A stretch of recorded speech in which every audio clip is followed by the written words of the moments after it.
ایک تو سب سے بڑا مسئلہ یہ ہو گیا ہے کہ ہم نے بہت ساری ایسی چیزیں اہل بیت سے نسبت کو ہم نے چھوڑ دی کہ بھئی یہ اہل تشیع کرتے ہیں۔ سب سے بڑا ہمارا مسئلہ یہ ہو گیا کہ نعرہ حیدری لگا لیں یا اہل بیت کی بات کر لیں یا علی کر لیں تو بولتے ہیں نہیں یہ تو اہل تشیع کرتے ہیں۔ بھئی یہ کون سی بات ہو گئی؟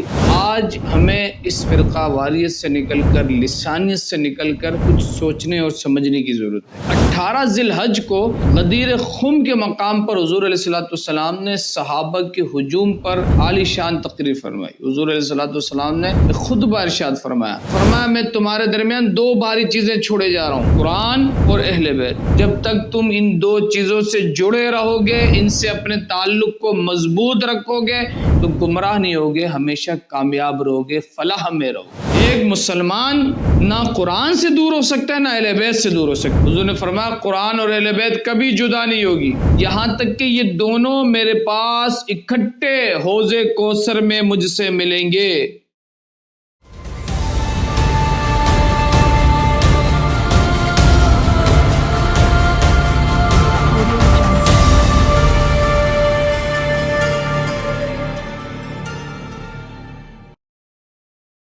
اچھا 18 ذی الحج جو ہے نا، یہ اس میں اگر آپ تاریخ کا مطالعہ کریں گے تو 18 ذی الحج کو ایک خاص واقعہ مار کے وجود میں آیا اور منظر وجود میں آیا، وہ یہ کہ حضور علیہ السلام حجۃ الوداع سے واپسی پہ مدینہ آتے ہوئے نا، آقا علیہ السلام غدیر خم کا ایک علاقہ پایا جاتا ہے۔ یہ جو ہم سنتے ہیں نا حدیث غدیر خم، اب یہ ہے کیا؟ لوگ پریشان ہوتے ہیں نا کہ یہ کیا، اور یہ ہمارے یہاں بہت بڑا مسئلہ بنا ہوا ہے۔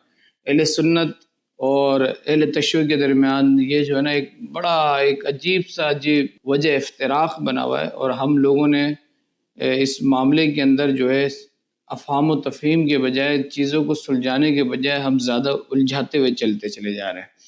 اور ایک تو سب سے بڑا مسئلہ ہمارے لوگوں کا، میں یہاں پہ اگر اہل سنت حضرات سے جیسے مخاطب ہوں، یہ ہو گیا ہے کہ ہم نے بہت ساری ایسی چیزیں مولا علی سے نسبت، اہل بیت سے نسبت کو ہم نے چھوڑ دی کہ بھئی یہ اہل تشیع کرتے ہیں۔ میں ہمیشہ سے لوگوں کو یہ بات سمجھاتے ہوئے یہ بات کہہ رہا ہوں، دیکھیں جو عقائد اور نظریات کے معاملات ہیں وہ تو بالکل ہیں، اس میں تو کوئی اختلاف نہیں ہے، لیکن اللہ بھی قرآن کے اندر یہ ارشاد فرماتا ہے کہ وَتَعَالَوْا إِلَىٰ كَلِمَةٍ سَوَاءٍ بَيْنَنَا وَبَيْنَكُمْ، کم از کم اس کلمے کے درمیان، اس لفظ میں، اس جملے میں، اس پوائنٹ میں برابر ہو جاؤ، دو متحد ہو جاؤ، اتحاد کر لو جو تمہارے اور ہمارے درمیان برابر ہیں۔ آج ہمیں اس بات فرقہ واریت سے نکل کر، لسانیت سے نکل کر، آپ یقین کریں من حیث القوم ہمیں کچھ سوچنے اور سمجھنے کی ضرورت ہے۔ آج جو امت مسلمہ کا عالم میں جو حال ہے، اس کی وجہ صرف اور صرف یہ ہے کہ ہم ٹکڑوں در ٹکڑے، تقسیم در تقسیم کا سلسلہ ہمارا ہو گیا ہے۔ ہم جمع ہونے کے بجائے ہم ڈیوائیڈ در ڈیوائیڈ ہوتے چلے جا رہے ہیں، اور جن اصولوں کو ہم سلجھا سکتے ہیں ان کو بھی ہم سلجھانے کے بجائے ہم اس میں بھی الجھتے ہوئے نظر آ رہے ہیں۔ یہ بہت بڑا مسئلہ ہے۔ میں یہ بات بالکل، میں ادھر اہل تشیع کو بھی یہ بات کہوں گا، ہم مسلمان تو وہ لوگ ہیں جو ایک ادنے سے مسلمان کی عزت پر حرف نہیں آنے دیتے ہیں، ادنے سے مسلمان کی عزت کی حفاظت کرتے ہیں۔ جب حضور علیہ السلام نے فرمایا کسی مسلمان کی عزت کو دھا دینا، کسی مسلمان کی عزت کو برباد کر دینا، یہ بات سے خطرناک ہے، یعنی اتنی خطرناک بات ہے کہ اگر کوئی بندہ کعبۃ اللہ کو دھا دے نا، اس کو گرا دے، یہ اتنا خطرناک نہیں کسی مسلمان کی عزت کو۔ آپ دیکھیں نا، یہ تو حضور نے فرمایا نا کہ من سلم المسلمون من لسان و یدہ، کہ مسلمان تو وہی ہوتا ہے نا کہ جس کے ہاتھ اور زبان سے، کما قال صلی اللہ علیہ وسلم، کہ جس کے ہاتھ اور زبان سے دوسرے مسلمان محفوظ ہوتے ہیں۔ لیکن ہم سمجھنے کے بجائے اس میں ہم الجھتے چلے گئے، نہیں یہ تو اہل تشیع کا ہو گیا۔ اور اب سب سے بڑا ہمارا مسئلہ یہ ہو گیا کہ نعرہ حیدری لگا لیں یا اہل بیت کی بات کر لیں یا علی کر لیں تو بولتے ہیں نہیں یہ تو اہل تشیع کرتے ہیں۔ بھائی یہ کون سی بات ہو گئی؟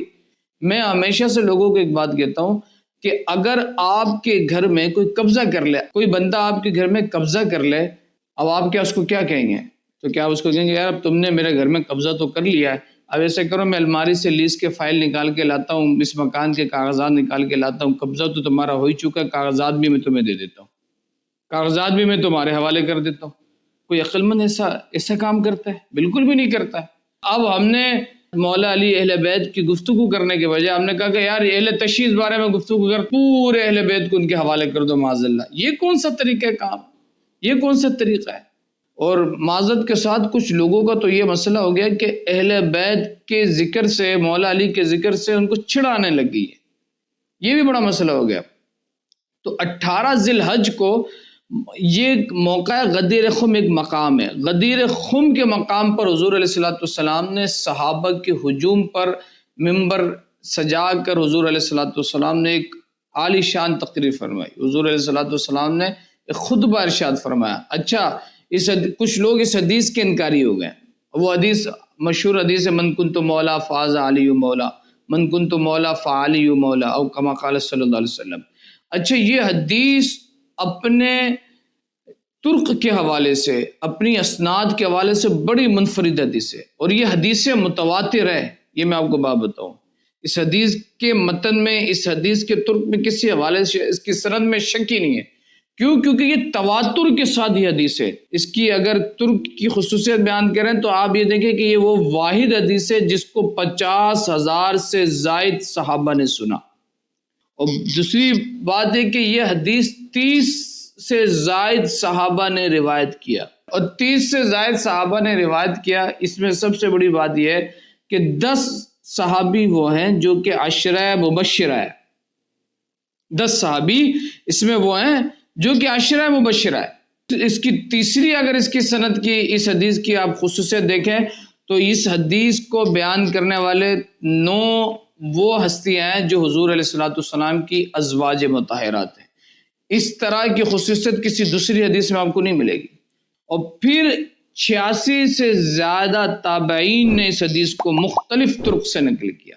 تو یہ حدیث اپنے تواتر کے ساتھ حدیث ثقلین کے نام سے یہ حدیث مشہور و معروف ہے. 360 سے زائد محدثین نے اس کو اپنی کتاب میں نقل کیا. آپ دیکھیں کس طرح سے، کس پختگی کے ساتھ یہ حدیث آ رہی ہے. ہم اس حدیث کو بیان کرتے ہوئے کترا رہے ہوتے ہیں کہ نہیں یہ حدیث نہیں بیان کرنی چاہیے.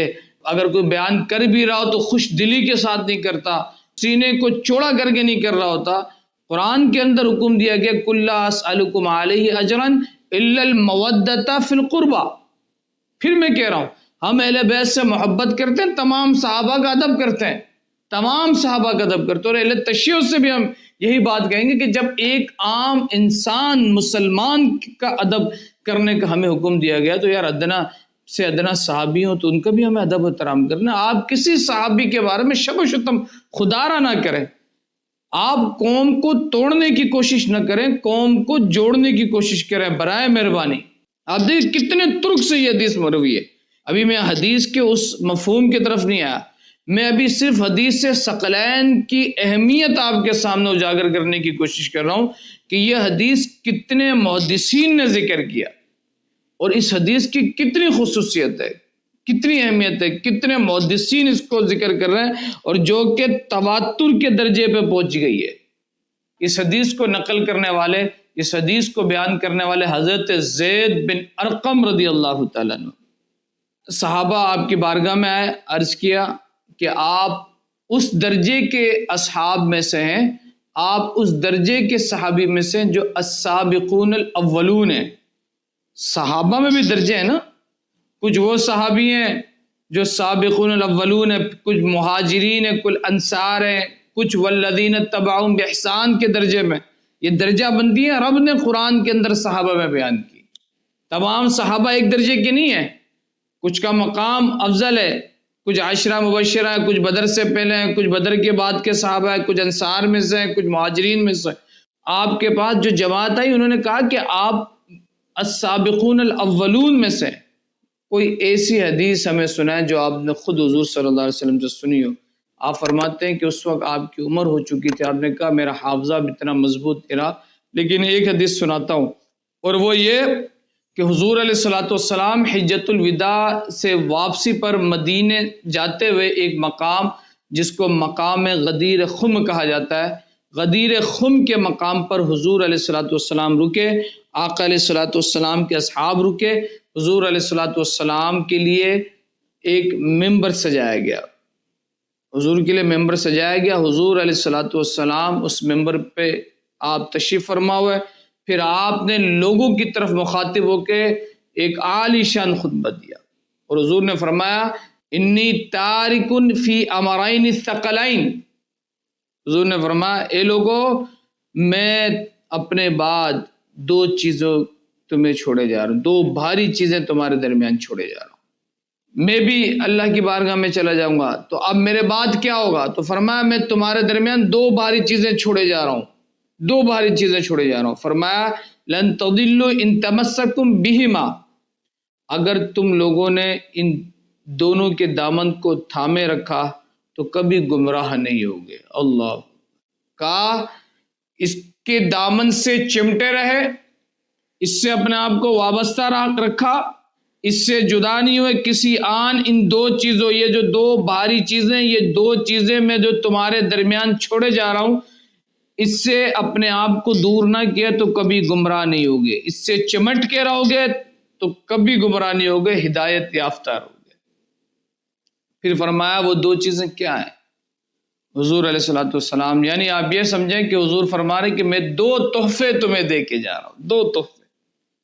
ایک تحفہ تو وہ ہے جو من جانب اللہ ہے، جو اللہ کی طرف سے تحفہ ہے، اور وہ تحفہ کیا ہے؟ کتاب اللہ، اللہ کا کلام قرآن مجید۔ اور ایک تحفہ کیا ہے؟ فرمایا وہ تحفہ جو ہے وہ تحفۃ منی، وہ تحفہ میری طرف سے، اور وہ تحفہ کیا ہے؟ اہل بیت۔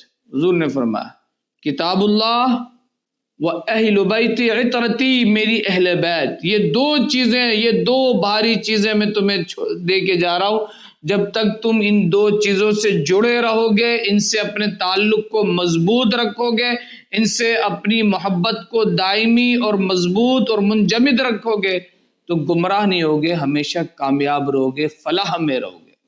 یہ حضور فرما رہے ہیں۔ آقا علیہ الصلوۃ والسلام 50,000 صحابہ کے سے زائد صحابہ کے درمیان حجت الوداع سے واپسی پر یہ خطبہ ارشاد فرما رہے ہیں۔ فرمایا ان دونوں سے جڑے رہو، قرآن اور اہل بیت۔ حضور نے فرمایا قرآن اور اہل بیت کبھی جدا نہیں ہوگی، کبھی جدا نہیں ہوگی، یہاں تک کہ یہ دونوں میرے پاس اکٹھے حوض کوثر میں مجھ سے ملیں گے۔ قرآن اور اہل بیت کبھی جدا نہیں ہوگی۔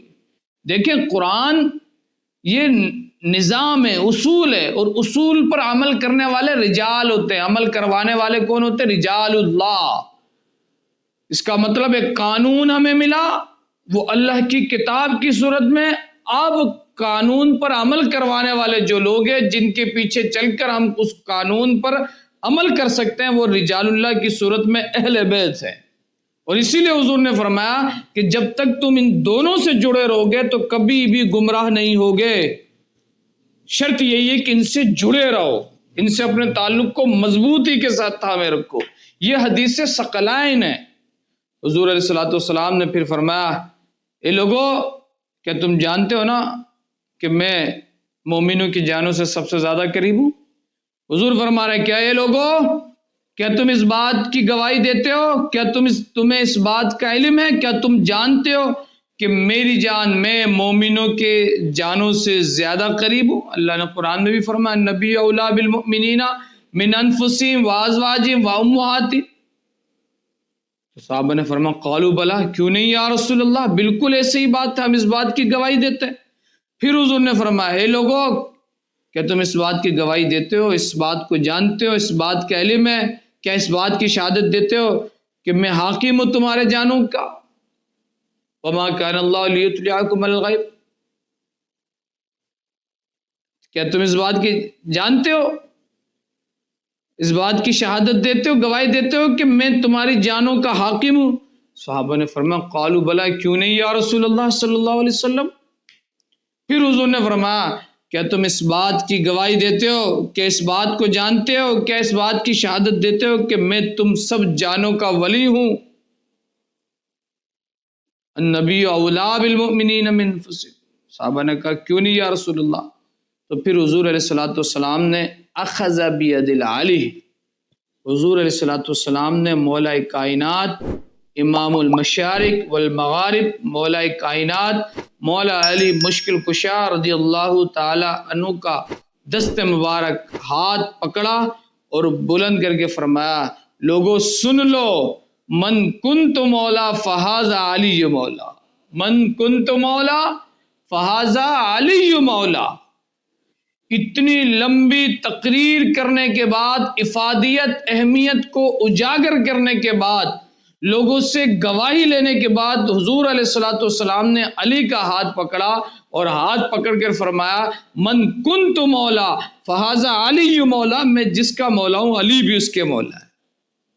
اگر تم مجھ پہ یقین رکھتے ہو، مجھے مانتے ہو، تو پھر سن لو، میں جس طرح سے تم سب کا مولا ہوں نا، تو میرے بعد علی مولا ہے۔ تو صحابہ نے پھر فوراً فرمایا ہمارے بھی علی مولا ہے۔ ہمارے سب سے پہلے حضرت عمر فاروق اعظم رضی اللہ تعالیٰ نے علی کا ہاتھ پکڑا اور کہا یا رسول اللہ صلی اللہ علیہ وسلم علی میرے بھی مولا ہے۔